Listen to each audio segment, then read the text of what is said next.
creo que es de más decir que estamos muy contentos de estar con ustedes, disfrutando comunión nuevamente con los hermanos que quedan tan lejos de Tandil.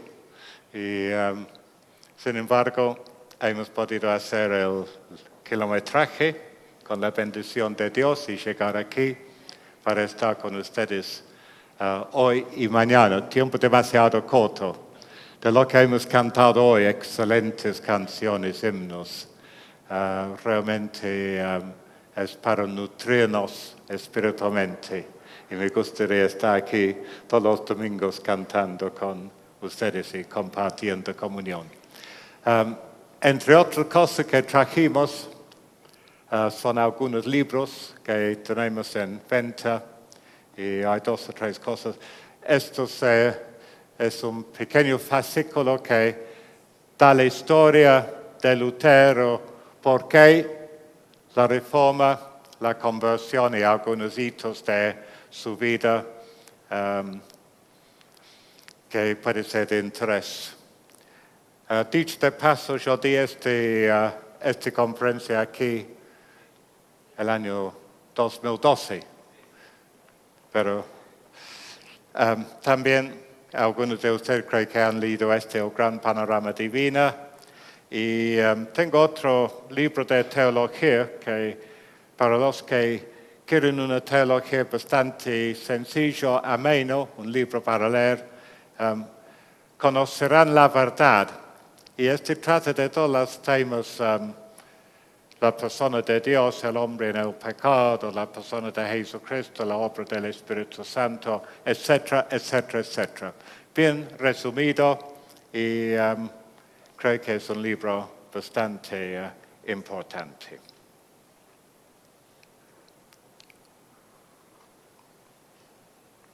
No sé si el asado tenía mucho sal, pero tengo mucha sed. Muy bien, vamos a leer la palabra de Dios. El Salmo 19. Los cielos cuentan la gloria de Dios y el firmamento anuncia la obra de sus manos. Un día emite palabra a otro día y una noche a otra noche declara sabiduría.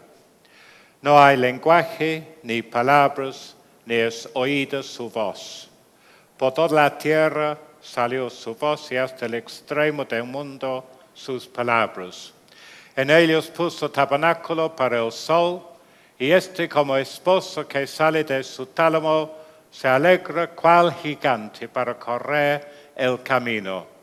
De un extremo de los cielos a su salida, es su salida, y su curso hasta el término de ellos, y nada hay que se esconda de su calor. La ley de Jehová es perfecta, que convierte el alma. El testimonio de Jehová es fiel, que hace sabio al sencillo. Los mandamientos de Jehová son rectos, que alegran el corazón. El precepto de Jehová es puro, que alumbra los ojos. El temor de Jehová es limpio, que permanece para siempre.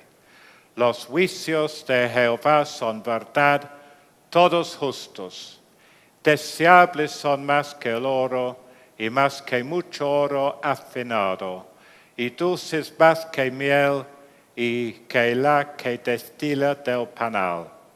Tu siervo es además amonestado con ellos, en guardarlos hay gran galardón.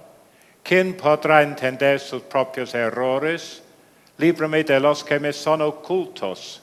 Preserva también a tu siervo a los soberbios, que no se enseñoreen de mí. Entonces seré íntegro y estaré limpio de gran rebelión. Sean gratos los dichos de mi boca y la meditación de mi corazón delante de ti, oh Jehová, roca mía y redentor mío. Bueno, el primer tema para hoy es Martín Lutero y la palabra de Dios.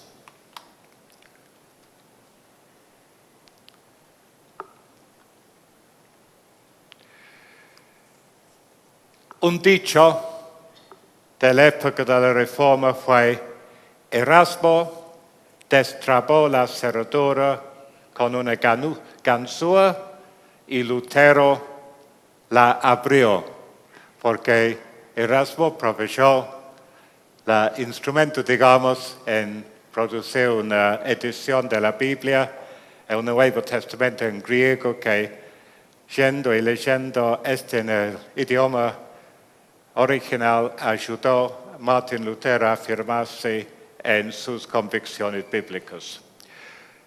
Otro hombre, Cochilocus, un dignatario de la Iglesia de Roma, dijo: tristemente Lutero ha persuadido a sus seguidores a poner su fe en ningún otro oráculo salvo las Santas Escrituras. Lamentablemente, Lutero ha persuadido a sus seguidores a confiar en la Biblia. Este fue un dignatario de la Iglesia de Roma. Lutero dijo: me opuse a las indulgencias y todos los papistas, pero nunca con fuerza. Solamente enseñé, prediqué y escribí la palabra de Dios. Aparte de esto, no hice nada. Mientras dormí o bebí la cerveza de Wittenberg con mis amigos, la palabra debilitó de tal manera el papado que ni siquiera ningún príncipe o emperador infligió tan graves pérdidas sobre él. No hice nada, la palabra de Dios hizo todo. Y Martin Lutero, con la palabra de Dios en la mano, siguió el ejemplo y método apostólico, empleando distintas maneras verbales y escritas de difundir la verdad evangélica. Al experimentar el poder de la Biblia en su propia vida, se llenó con celo por la verdad, y eso fue la fuerza motriz de la Reforma.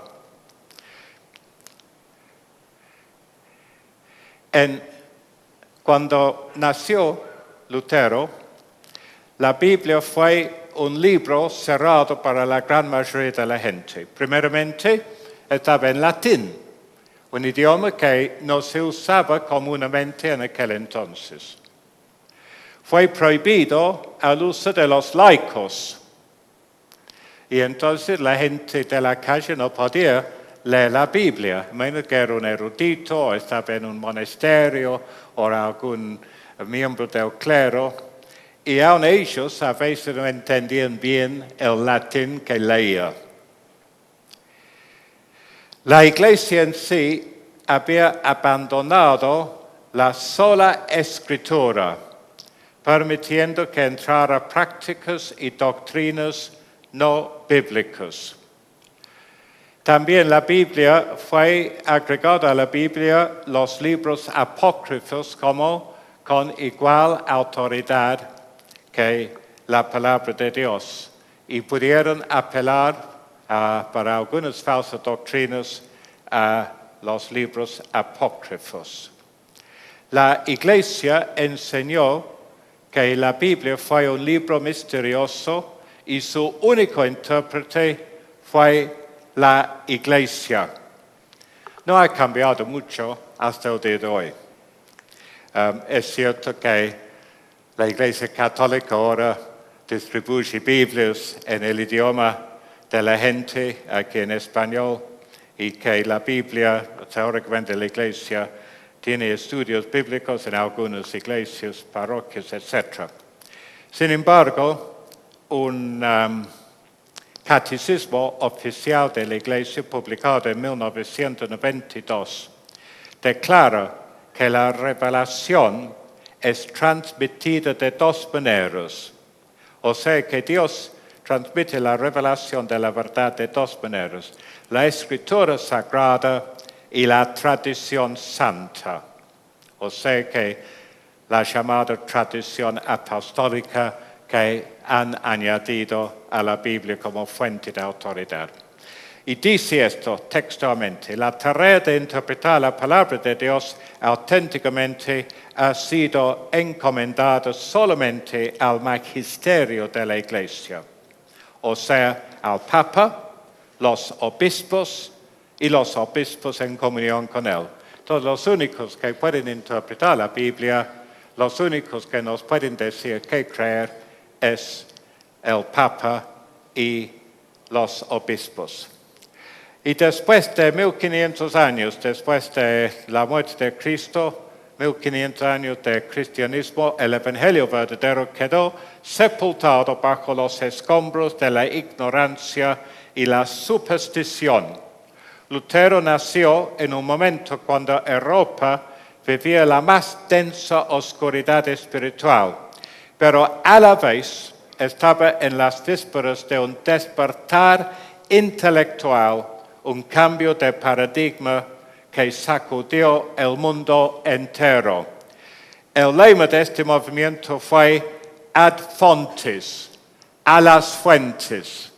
Intelectualmente la gente empezó a buscar volver a las fuentes de los escritos clásicos, la filosofía griega, la literatura griega, y hasta afectó la actitud hacia la Biblia.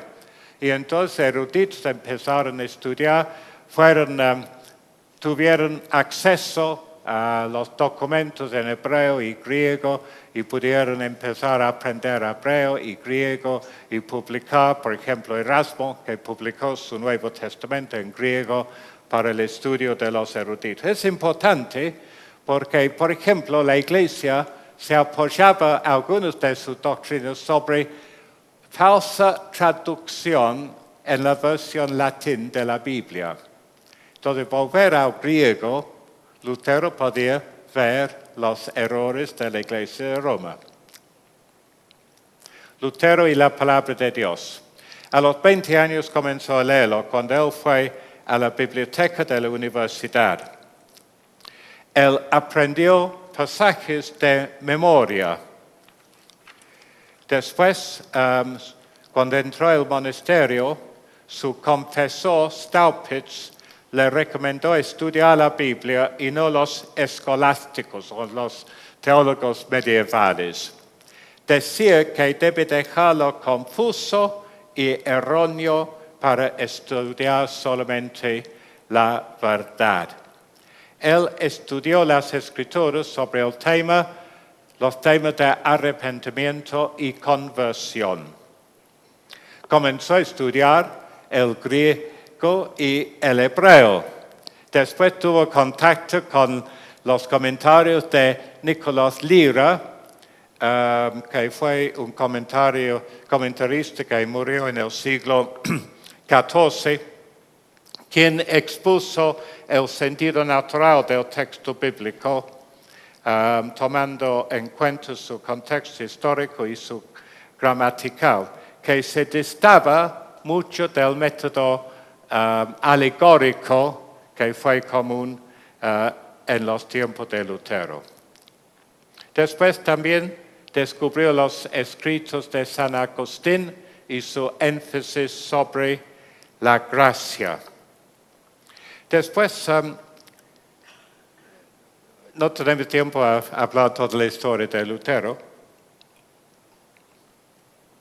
pero estaba estudiando en la universidad, después se hizo monje y después fue recomendado a ser profesor en Wittenbergo y finalmente llegó a la cátedra de la Biblia.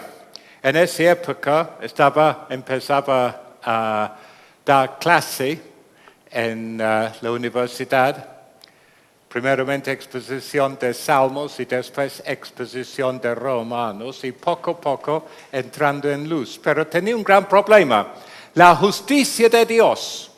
La justicia de Dios me condena. Y él llegó a decir que odiaba a Dios. Y un día estaba leyendo la Biblia, estudiando, y encontró esas palabras. Porque en el Evangelio la justicia de Dios se revela por fe. y para fe, como está escrito, mas el justo por la fe vivirá. Y en este momento veía que la justicia que Dios requería se hallaba por fe en la persona y obra de Jesucristo. Y dice que fue como nacer de nuevo ese descubrimiento.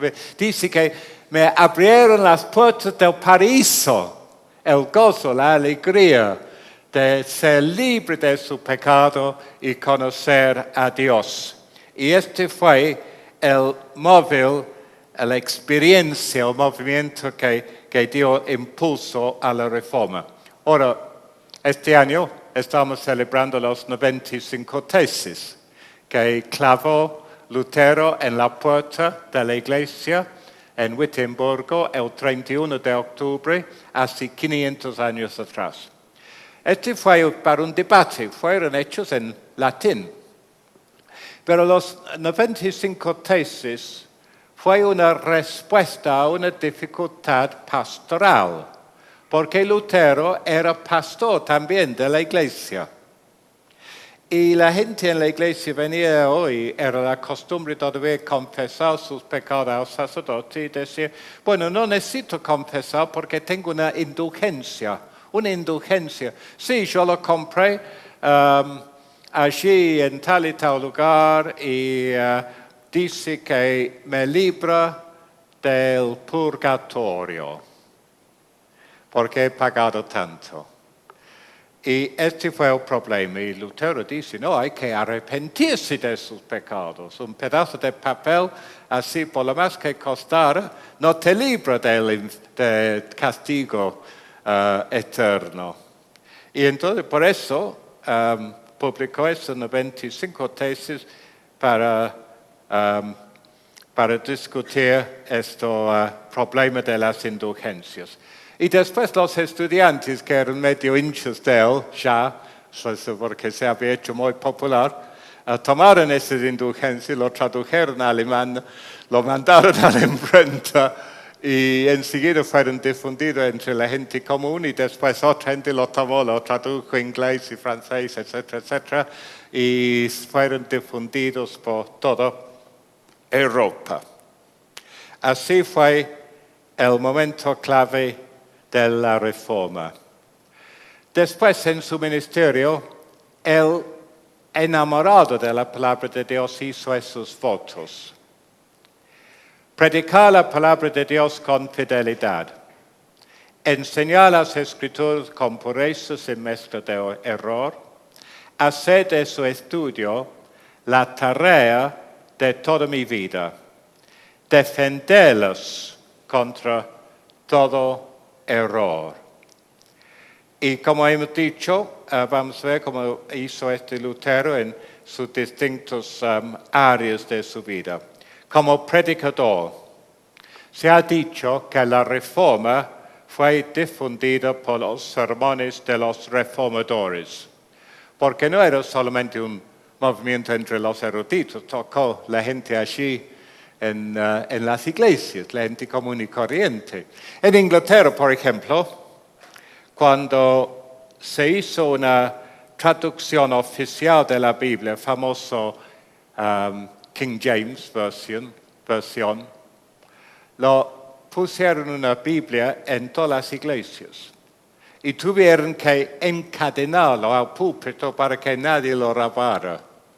Y a las 6 de la mañana había algún artesano aquí, algún laborador del campo que más o menos sabía algo para leer y con un grupo de gente delante de él a las 6 de la mañana antes de ir a trabajar y él deletreando, leyendo la palabra de Dios a ellos para que ellos que no sabían leer podían escuchar lo que decía la Biblia. Imagínense el impacto sobre toda la sociedad, librar la palabra de Dios a esa gente.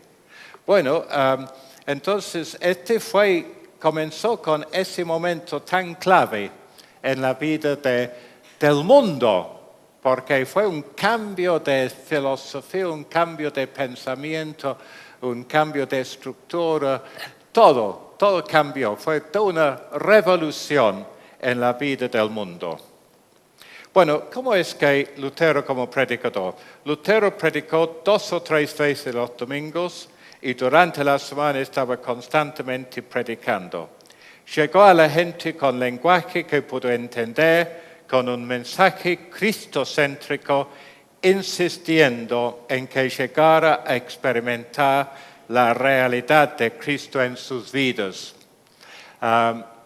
Se puede ingresar en el internet, no tengo anotado aquí los detalles, pero hay un sitio web con muchos sermones de Lutero. En uno está predicando sobre la resurrección. Y ustedes saben, dice, lo que es la resurrección. Han escuchado tantas veces la historia. Pero tiene que hacerlo real en su vida. Tiene que experimentar el poder de la resurrección en sus propias vidas. Así fue su estilo, llano, directo, apelando a la gente. Como profesor, explicó el texto bíblico con su sentido natural. Este fue revolucionario. Los estudiantes colmaron las aulas para escucharlo y fueron ansiosos de oír la verdad. Él enfatizaba la gramática y el contexto histórico del pasaje que estudiaba. Su colega Melanchthon dijo: Lutero explicó la Escritura de tal manera que fuera como una luna nueva, levantándose sobre la doctrina después de una larga noche de oscuridad. Demostró la diferencia entre la ley y el Evangelio. Refutó los errores de la Iglesia que prevalecían en aquella época, que los hombres por sus obras merecen la remisión del pecado y se hacen justos delante de Dios. Así llevó los corazones de los hombres de vuelta al Hijo de Dios. Uno podría decir que Cristo, los apóstoles y los profetas fueron saliendo de la oscuridad de un calabozo impuro. Él, con su método,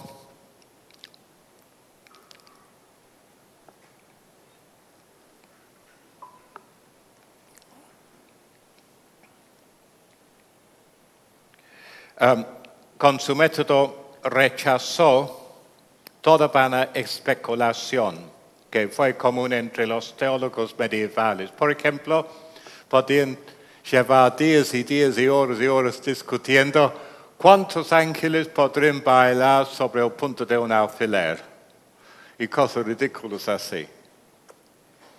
¿Quién quiere saber eso? Hemos dicho, ya empleó el método histórico-gramatical.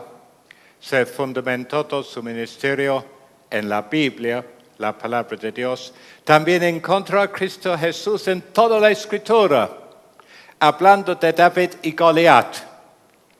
No dijo que las piedras de David representaban la oración, la lectura bíblica, asistente a la iglesia, como muchas veces quizás hemos dicho a los chicos. Eran piedras y nada más. Pero lo que él veía en esta historia era un campeón que venció el enemigo y por cuya victoria entró todo el pueblo de Dios. ¿Y quién es nuestro campeón? Quien vence a Satanás es Jesucristo. Y nosotros entramos en la victoria que Él ha ganado por nosotros. Y por eso Él veía Cristo aún en esta historia que muchas veces pensamos que es solamente apto para chicos de la escuela dominical, que no es así. Lutero también defendió las Escrituras. En defensa de las 95 tesis, él sostuvo varios debates y conferencias. Y al defender su posición, se afirmó más y más en la fe y se profundizó su ruptura con Roma. En el comienzo, él escribió al Papa en términos muy respetuosos, pidiéndole que corrigiese los errores de la Iglesia. Estimado Padre, etc., términos así, Padre espiritual. Y terminó diciendo, el Papa es el anticristo. Porque estudió la Biblia más y más y más para afirmar su posición. Dieta de Augsburgo. Lutero fue citado en una reunión con Cardenal Cajetan, el nuncio apostólico. Antes tuvo una entrevista con su secretario Serralonga. Y aquí es el diálogo. Dice Lutero, si estoy convencido de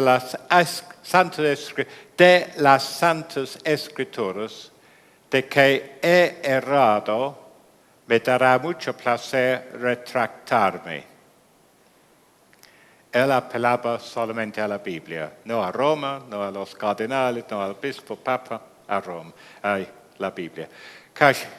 Cajetan dice, después en el debate oficial, Lutero dice, requiero prueba de la escritura que estoy en error. Mis ideas se fundamentan en las escrituras. Cajetan dice, el Papa tiene poder y autoridad sobre todas las cosas, salvo la escritura. Dice Lutero, ¿escritura? Dice Cajetan. ¿No sabe que el Papa está encima de los concilios? Implicando que estaba encima de interpretar hasta la misma Biblia a su gusto. Y al final Lutero tuvo que presentar un escrito para defender su posición porque no hubo manera de conciliar las dos posiciones. Las palabras de las Santas Escrituras, escribió Martín Lutero, que declaran que los santos no poseen suficiente mérito, deben estar encima de las palabras de los hombres que afirmen que tienen un excedente. Porque el Papa no está encima de la palabra de Dios, sino sujeto a ella. Mi alma busca la luz de la verdad. No soy tan orgulloso o tan lleno de vanagloria que tendré vergüenza de retractarme si he enseñado doctrinas falsas. Mi gozo más grande será ver el triunfo de lo que está de acuerdo con la palabra de Dios. Solamente que ningún hombre sea permitido a obligarme a hacer cualquier cosa que está en contra de mi conciencia. Después tuvo correspondencia, por ejemplo, con Prierio. Silvestre Masolini Prierio fue el censor oficial del Vaticano. El puesto creo que ocupó el Papa anterior Benedicto. O sea que el teólogo que intenta mantener la Iglesia sobre las rieles de la enseñanza, según ellos, la enseñanza correcta. Prierio declaró que la Iglesia de Roma y el Papa es la regla de la fe infalible, de los cuales las mismas santas escrituras derivan su fuerza y autoridad. ¿Qué está diciendo aquí? Que la Biblia tiene autoridad porque deriva la autoridad del Papa. Es el Papa que les da su autoridad. ¿Quién escribió la Biblia? ¿Quién escribió la Biblia? Dios. Dios inspiró la Biblia, ¿cierto? Entonces, ¿de quién es la autoridad de la Biblia? Dios, no es nuestro, es Dios. Pero le da vuelta totalmente. Le pone el Papa encima de la Biblia. Y entonces, cuando habla de la regla de fe, a ver, ¿dónde estamos? Lutero responde esto, que la regla infalible de fe es la Biblia misma. Su método fue comparar texto con texto, pasaje con pasaje, interpretar los pasajes más difíciles con los pasajes más claros. Priero sostuvo que la Biblia en sí es un libro muerto, que contiene la semilla que produjo una segunda Biblia, que es viva. Y la segunda Biblia es la enseñanza de la Iglesia. Lutero respondió que la Biblia sola, sin ningún agregado, es la pura e infalible palabra de Dios. Y dice, citó Gálatas 1:8, mas si aun nosotros o un ángel del cielo os anunciara otro evangelio diferente del que os hemos anunciado, sea anatema. También enfatizó que Cristo se halló en la Biblia, en las Escrituras y no en la Iglesia. La gente debe ir a Cristo, no a la Iglesia. Otro debate en Leipzig, un debate público con un teólogo se llamaba Juan Eck sobre la supremacía del Papa. Eck sostuvo que el Papa es la cabeza de la Iglesia y Lutero dice que no, que la cabeza es Cristo. Citó varios padres de la Iglesia, los hombres que vivían directamente después de los apóstoles, los teólogos en los comienzos de la Iglesia. Pero Lutero vuelve constantemente a la Biblia. ¿Por qué siempre apela a la Escritura?, protestó Eck. La Biblia es la fuente de todas las herejías. Después él se defiende con escritos. Había varios escritos polémicos. En otra sesión vamos a mencionar algunos. Escribió comentarios. Se publicaron sus sermones. También se publicó sermones o bosquejos ampliados para los... ¿Qué pasó? Las iglesias en un estado, por ejemplo, el gobernador, el duque o quien fuera, declaró por la reforma. Entonces, automáticamente todas las iglesias que eran antes católicos, romanos, apostólicos, eran ahora iglesias reformadas. Y tenía pastores que eran teóricamente pastores, pero eran gente que eran sacerdotes. Hasta que poco a poco iba corrigiendo la situación y sacando algunos de esos que no eran aptos de sus puestos y colocando gente correcta en su lugar. Entonces, para proveer, llenar ese bache de ignorancia que tenía el clero, Lutero publicó esos sermones para que ellos los pudieran usar y en enseñar a la gente y ellos mismos la palabra de Dios. Entonces él hizo todo eso, además tradujo la Biblia, como vamos a ver, a alemán. En la dieta de Worms, que es muy importante, en abril de 1521, Lutero fue presentado, fue delante del emperador, que fue emperador sobre todos los países europeos, el imperio que intentaba imitar el imperio del antiguo Roma, ¿cierto? Y fue el emperador en aquel entonces, era un príncipe español, Carlos. Y delante del emperador mismo, fue preguntado, ¿está dispuesto a repudiar o retractar las opiniones que ha expresado en ellos?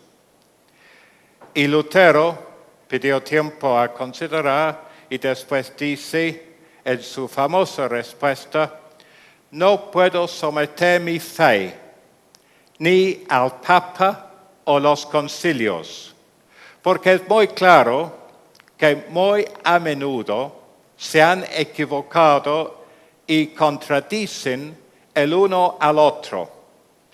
Por lo tanto, a menos que estoy convencido por el testimonio de la Escritura o sobre una base racional y clara, de modo tal que mi conciencia me obliga a reconocer errores, no puedo ni podré retractarme, porque ni es seguro ni sabio ir en contra de la conciencia. Sobre estas convicciones, me mantengo firme. No puedo hacer otra cosa Que Dios me ayude. Amén. ¿Qué dice Roma? Es extravagante insistir ser refutado por las Escrituras cuando estás repitiendo las herejías condenadas por el Concilio General de Constanza, donde le llamaron a Juan Hus el reformador de Bohemia 100 años antes. En ese momento, Lutero corría peligro de su vida. Había dado un salvoconducto para llegar a la dieta, pero este fue levantado. En otra palabra, cualquier persona podría matarlo y podría ser llevado al juicio. Cualquier persona podría hacer esto, cualquier estado. Entonces él salió de Worms secretamente y desapareció. ¿Qué pasó? ¿Dónde está Lutero? Todo el mundo está muerto, ha sido raptado. Sus enemigos le han ganado la mano. Lo que pasó es que fue raptado, efectivamente. Posiblemente por el gobernador de Sajonia, donde estaba funcionando como profesor, Federico.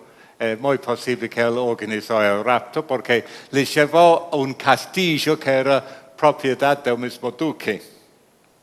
El castillo de Würzburgo, y queriendo proteger a Lutero, y allí él fue viviendo en secreto, disfrazado como un caballero, alemán caballero en el sentido de hombre de guerra, de soldado. Allí comenzó su traducción del Nuevo Testamento a alemán. Cuando se publicó, se agotó la primera impresión de 3,000 ejemplos en 3 meses. Bueno, por aquel entonces era una venta terrible. Seguía publicando y haciendo nuevas ediciones, y al final pudo, con ayuda de otros, traducir el Antiguo Testamento y seguir revisando esto hasta el fin de su vida. Y así se afirmó la nación alemana en su fe evangélica. Pero también, mientras estaba ausente de Wittenbergo, hubo una crisis allí. Aparecieron unos hombres diciendo que el Espíritu Santo les había hablado directamente. No necesitaban la palabra de Dios. Imagínense, aquí está Lutero traduciendo la palabra de Dios y esa gente dice, no necesitamos la Biblia. Hace años atrás en el Chaco, estábamos recién casados y conocimos un matrimonio que estaban plantando una iglesia allí, y una de las hijas o las 2 hijas fueron a una reunión en una iglesia donde el líder dice, tenemos el Espíritu Santo, no necesitamos la Biblia, y lo tiró sobre el piso. O sea que no hay nada nuevo bajo el cielo, porque esto es lo que estaba haciendo esa gente que se tildan en la historia como los profetas de Wiccal. Wiccal fue el pueblo de donde venía. Un grupo de fanáticos rechazando la Biblia por ser palabra muerta, decían palabra viva, afirmando que el Espíritu Santo les hablaba directamente, sin la Biblia. Su líder, Nicholas Storch, decía que tuvo una visión en que el ángel Gabriel le prometió que se sentaría en su trono con él. Hasta algunos de los colaboradores de Lutero fueron influenciados por esa gente. En vez de una confrontación pública, Lutero, todavía disfrazado, volvió a Wittenbergo. Es interesante, siempre hay alguna cosa histórica, algún dato interesante, que a mí me encanta, ¿no? En su viaje, para una noche en una taberna y empieza a charlar, está disfrazado, nadie sabe teóricamente que es Lutero. Y hay dos jóvenes allí pasando la noche, también él empieza a conversar con ellos. Y dice, creo que eran de Suiza, habían venido de lejos. Queremos conocer a Lutero. ¿Sabe si está en Wittenbergo? Y Lutero, no, yo sé que Lutero no está en Wittenbergo. Oh, qué lástima, porque hemos venido tan lejos para conocerlo. Pero yo sé, dice Lutero, que pronto va a estar. Claro, nadie supuestamente sabía dónde estaba. ¿Cómo? Sí, yo les aseguro que muy pronto, si ustedes siguen su viaje, van a encontrarlo allí. Y ellos estaban así, ¿cómo que está pasando aquí? Y después el dueño de la taberna dice, este hombre es Lutero. ¿Qué? ¿Cómo? Bueno, es un dato interesante, ¿no? Pero la cuestión es que arriesgó su vida en volver. ¿Y qué hizo? Primer domingo que volvió, subió al púlpito, abrió su palabra de Dios y predicó constantemente afirmando las verdades que ya había expuesto a la gente en años anteriores. Y después tuve entrevista personal con esa gente. Él enfatizó, por ejemplo, en su prédica, misericordia de Dios en salvación, la obra de Cristo, la necesidad de arrepentimiento de fe y una vida piadosa. También tuve un encuentro privado con estos y estos tuvieron que salir de Wittenbergo y estaba salvado la reforma. Pero causaron daño y llevaron mucha gente también.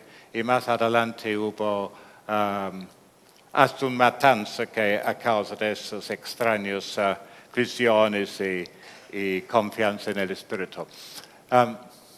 Hace poco estuve leyendo un artículo por John Piper y dice, esta mañana, temprano por la mañana, Dios me habló. Y entonces uno sigue leyendo el artículo y empieza a decir que me habló de tal y tal cosa, tal y tal cosa, tal y tal. Y después dice, claro, yo estuve leyendo la Biblia y me habló por medio de la Biblia. Y después menciona otro hombre que había dicho algo así, que Dios le había hablado y le había dicho de hacer tal y tal cosa. Y dice que era un profesor de teología. Lamentable que él escribió esto y dio lugar a esos conceptos porque está separando la revelación de Dios, de la voluntad de Dios, de la palabra escrita de Dios, cayendo en el mismo error que los profetas de Wicao. Bueno, vamos a ver si podemos hacer vivir esta máquina de vuelta y lecciones para hoy. Podremos seguir hablando horas de este tema. ¿Qué lecciones podemos aprender? La historia importante. Hoy en día, una sociedad postmoderna ni da 2 centavos para la historia. Dice, y puede ser que no. Como yo estuve diciendo a un amigo el otro día, San Martín tenía 3 piernas. Bueno, yo lo creo. No es suficiente. Bueno, esta es la actitud a la historia hoy en día, ¿cierto? Entre mucha gente la historia. Pero la fe cristiana es histórica. Sin historia nos morimos. Y la fe de la Iglesia, la historia de la Iglesia es importantísimo. Y si no aprendemos lecciones de la historia, vamos a repetir los errores. No hay nada nuevo bajo el sol. Los testigos de Jehová repiten los errores de los arianos en el tiempo del siglo III, IV, ¿cierto? Atanasio, no puedo pensar de ese nombre. Bueno, vamos a ver. Primeramente, una pregunta. ¿Hemos experimentado la realidad de las verdades que predicamos? Lutero dice cuando él entendió que salvación fue por fe, ¿qué dijo? Fue como nacer de nuevo. Uno no puede nacer de nuevo sin sentir algo. Fue como las puertas del paraíso me abrieron. Tuvo una experiencia tremenda de la realidad de Dios en su vida. Pablo dice, Jesucristo se reveló en mí. Experiencia. Está bien, tenemos la fe, sabemos la teología y todas esas cosas, pero experimentamos esta realidad en nuestras vidas. Segunda cosa, la prioridad de la predicación. Hoy en día la gente no da prioridad a la predicación.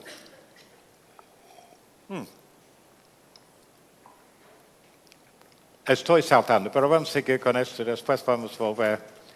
Yo estoy saltando otros, pero no importa. La Iglesia ha perdido confianza en el poder de la palabra de Dios. Hace años un pastor me dijo que como no veía muchas conversiones tenía que intentar algo nuevo.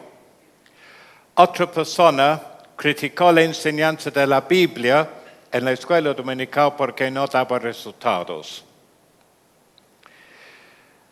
Entonces, en vez de predicar a Cristo, nos dice que es época del Espíritu Santo y que no tienen que predicar redención, o dice que tienen que emplear drama para evangelizar en vez de la predicación. Hemos perdido respeto por la palabra predicada, en vez de reconocer la voz de Dios por medio del pastor. Los puritanos hablaron de la predicación como profecía, porque reconocieron que Dios expresa su voluntad por medio de la predicación. Si todos profetizan y entra algún incrédulo indocto, por todo es convencido, por todos es juzgado, lo oculto de su corazón se hace manifiesto, y así postrándose sobre el rostro, adorará a Dios, declarando que verdaderamente Dios está entre vosotros. En el ministerio de Dr. Martin Lloyd-Jones, su primera iglesia en Gales, vivía cerca de la iglesia una espiritista. Y ella veía a esa gente yendo a la iglesia todos los domingos, pero siempre estaba ocupado porque tenía una sesión espiritista. Bueno, un domingo no tenía. Y ella veía a esa gente feliz, yendo a la iglesia. Y dice, ¿qué tiene ese predicador? Vamos, voy a escucharlo. Y entró a la iglesia. Ahora, Dr. Martin Lloyd-Jones, muy formal en todo, pero predicaba solamente la palabra de Dios, expuso la palabra de Dios. Entró a la iglesia y decía, sentir aquí poder espiritual.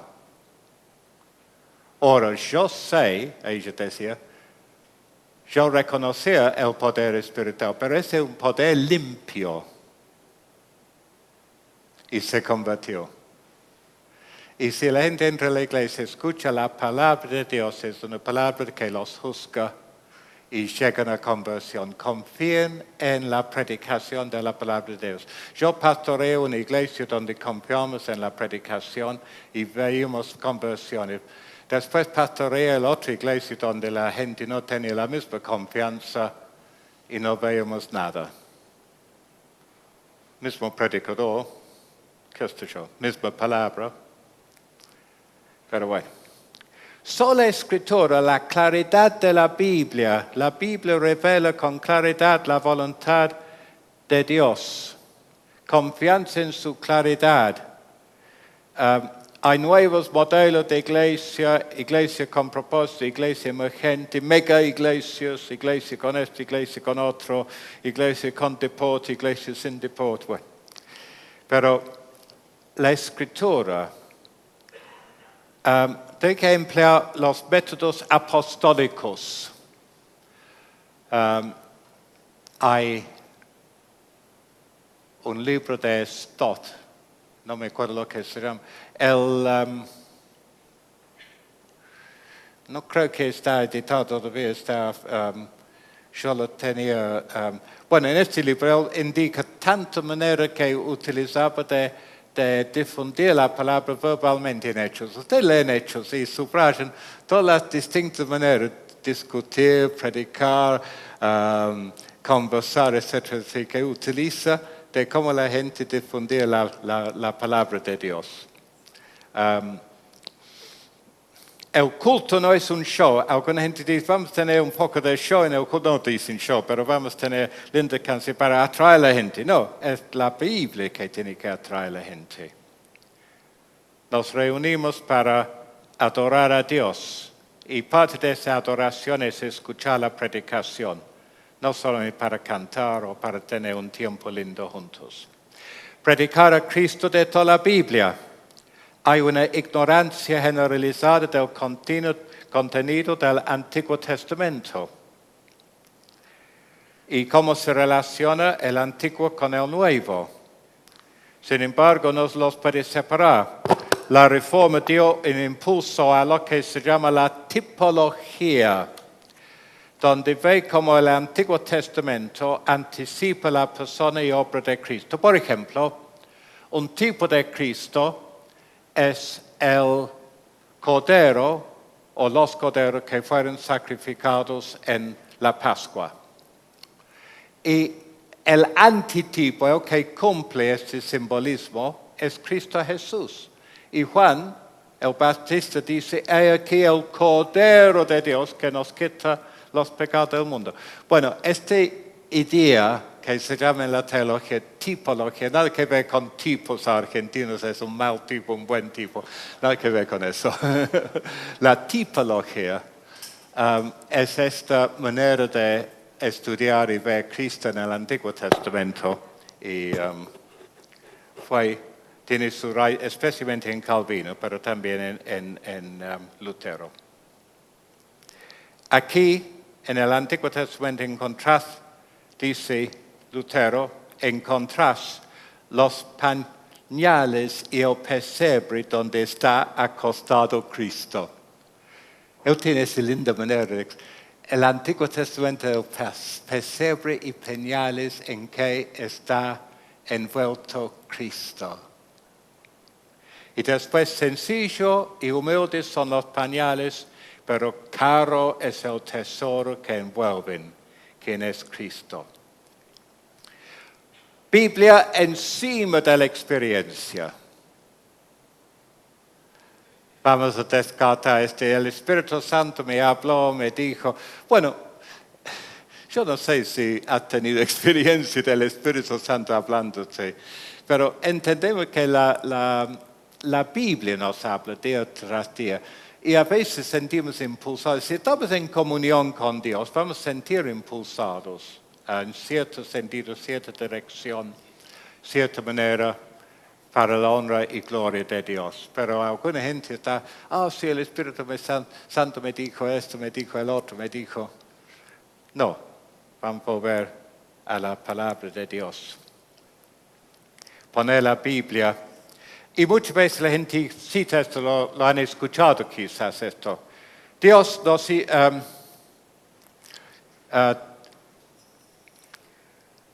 nos hizo ministro competente de un nuevo pacto. Lo que pasa es que la gente agarra la última parte de ese pasaje de 2 Corintios 3, 6 y dice, no de la letra muerte, sino del Espíritu, porque la letra mata, mas el Espíritu vivifica. Y dice, la letra mata, pero el Espíritu Santo vivifica. Entonces, no necesitamos tanto la palabra de Dios. La palabra de Dios, teología, la letra mata.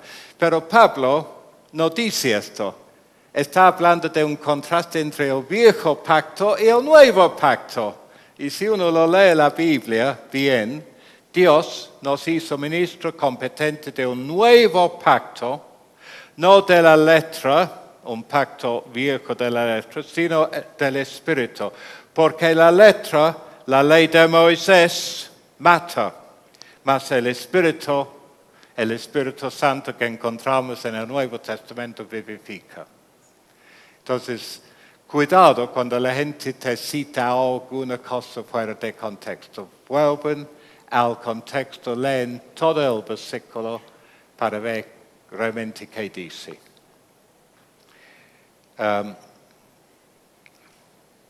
Los reformadores estaban de acuerdo que el Espíritu comunica la verdad por medio de las Escrituras, y en estudiarlos y meditar en ellos encontramos la voz de Dios.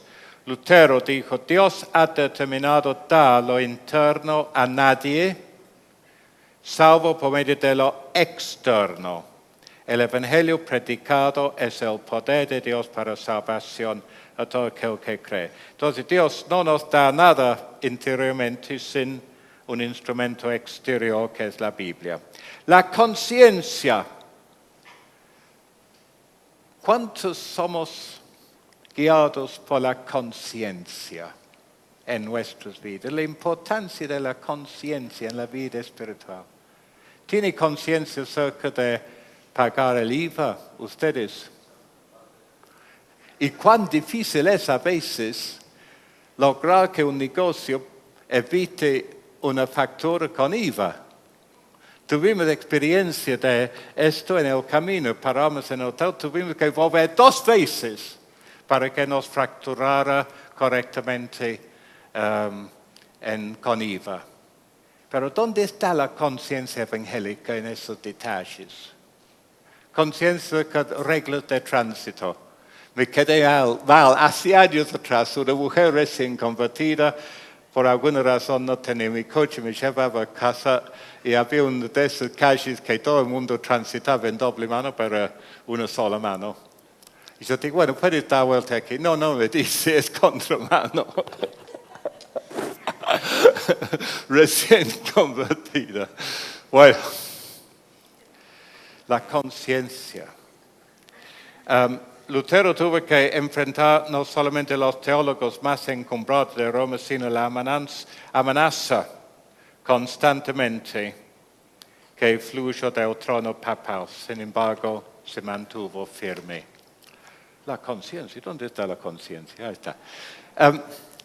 Yo sin querer salté 2 o 3 cosas aquí, pero vuelvo atrás un poquito, porque para remarcar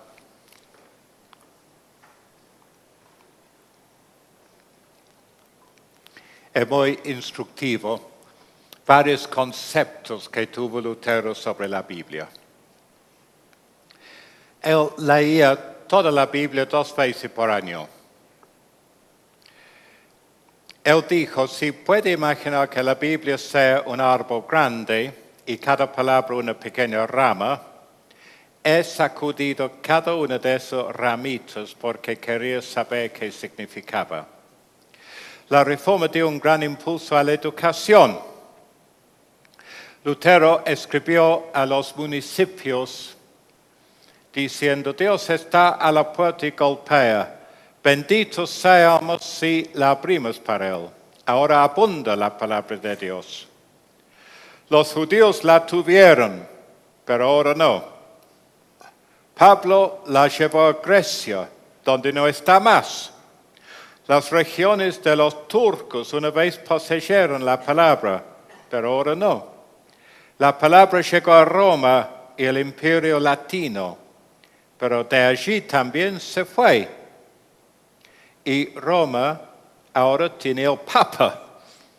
Oh, alemanes, no piensen poseer la palabra para siempre. El desprecio que se le muestra la ahuyentará. Proféticos las palabras, porque autocrítica, el movimiento alemán que surgió en los institutos teológicos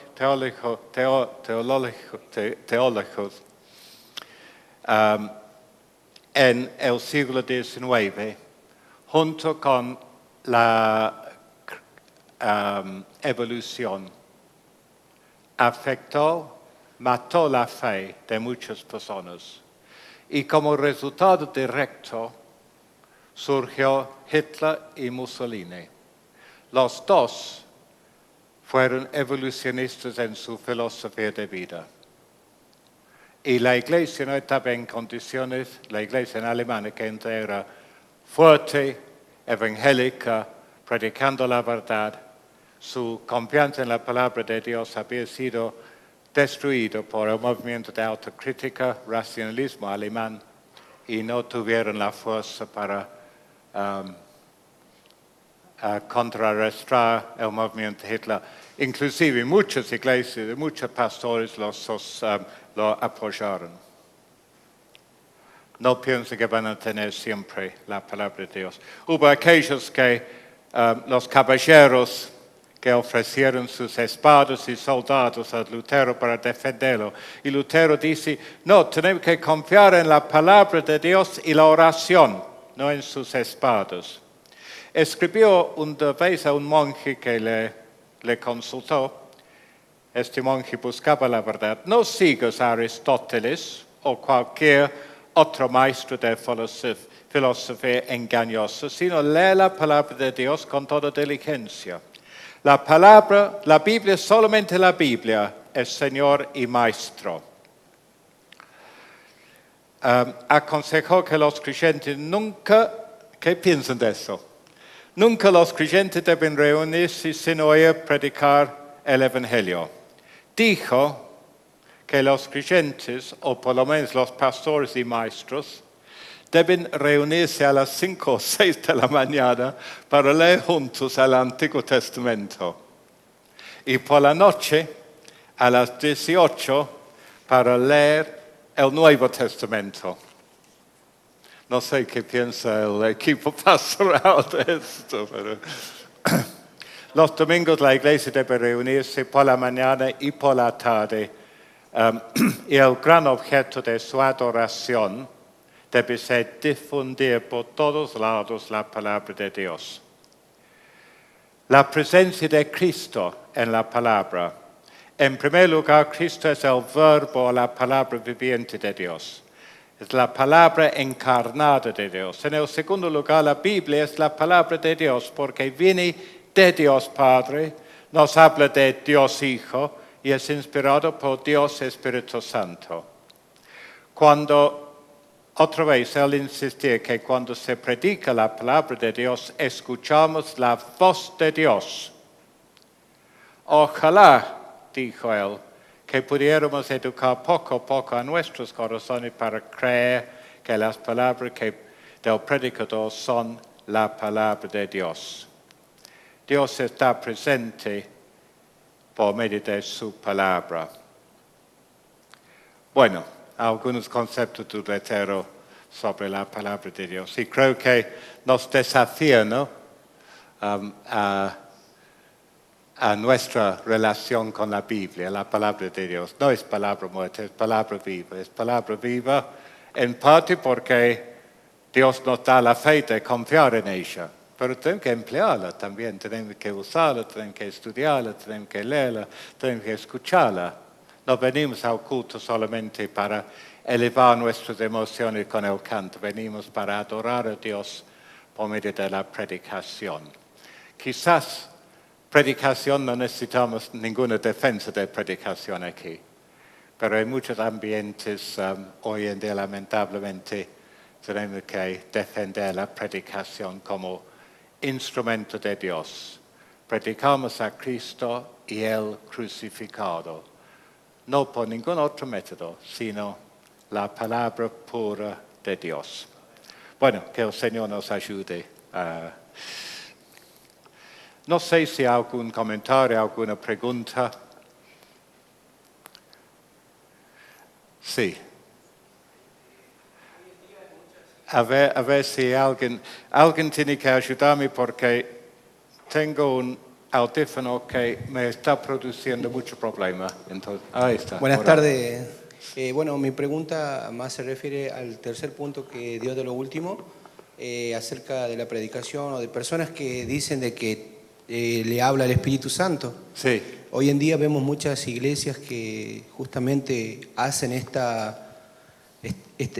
tienen estas doctrinas y se basan en algunos textos que están en la Biblia. ¿Y cómo se podría interpretar esto de Joel 28 cuando habla del derramamiento del Espíritu Santo sobre los creyentes? Y si esa profecía es actual. Capté la mitad de esto, perdón. Si la profecía de Joel, capítulo 2, que dice que derramará su espíritu sobre toda carne, si esto es una profecía actual o porque hay casos de personas que dicen que el Espíritu Santo les habla. Sí, sí, sí. O sea que básicamente está sobre la profecía moderna. Sí, sí. Bueno, hay que ir en cuanto a la profecía. Primeramente creo que hay que reconocer que los profetas del Nuevo Testamento eran parte del fundamento de la Iglesia. Ocuparon un rol muy, muy importante. Efesios capítulo 2. Versículo 20, edificado sobre el fundamento de los apóstoles y profetas.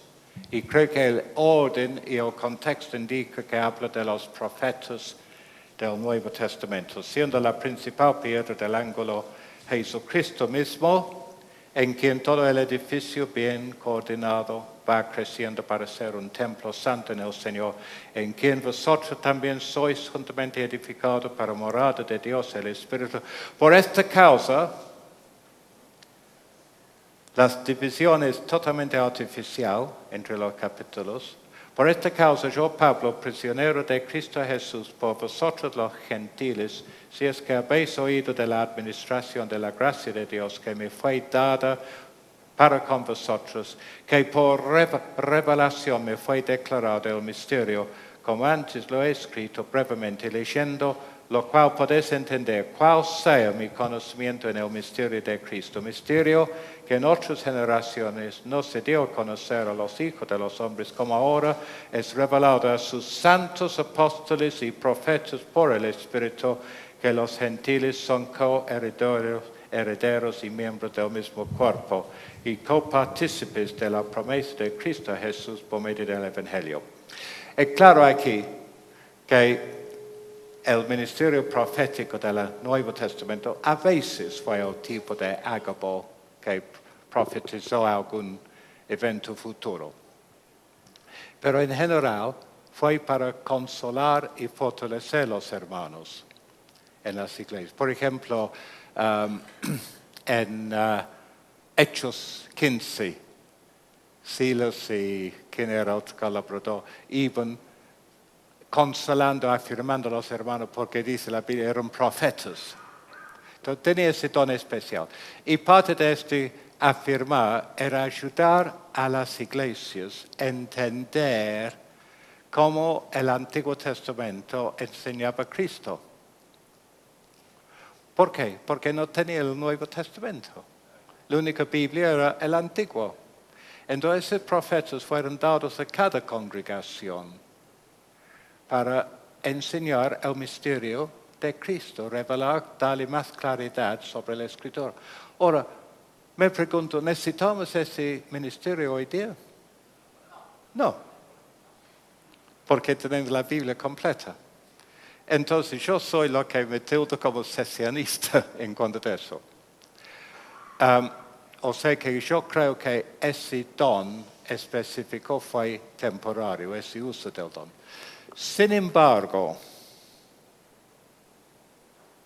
tengo que caminar con pie de plomo aquí, con mucho cuidado. Sin embargo, creo que Dios de vez en cuando puede usar una palabra de una persona como fue profética.